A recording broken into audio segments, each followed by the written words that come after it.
I want to know more about the structure of the business, and we see all shapes and sizes. There's many different services that can be offered under one roof. Are there more or less important revenue streams that a business can have, and how does that kind of take into the play of making a sale?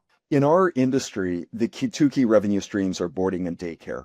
And normally is we see a relationship of 60-40, 40-60. So in other words, if you add up the percentages of boarding and daycare, that the boarding is going to either be 60% or 40% and daycare would be the reciprocal. So that's a healthy business. I've seen businesses that operate out of airports and the boarding aspect is 90% of the business and daycare is 10%. Well, it makes sense because if you're at an airport, people are traveling, they're going to leave their dog for an extended stay, etc.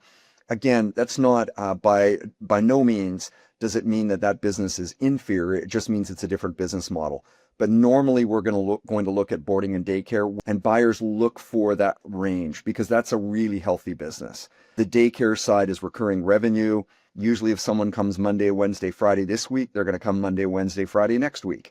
And of course, boarding tends to be higher revenue per pet because you include the overnight aspect to it. So buyers like to see a combination. Having said that, the other revenue streams, such as grooming, such as bathing, training, additional services, cat boarding, there could be a number of other services. Those are also looked very favorably on by a buyer because usually those tend to be quite high profit.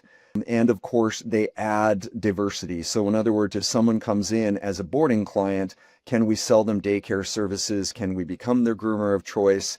Do they have a cat, etc.? So buyers look for those additional services, if you will. And if those are healthy, again, that's a positive aspect for the business.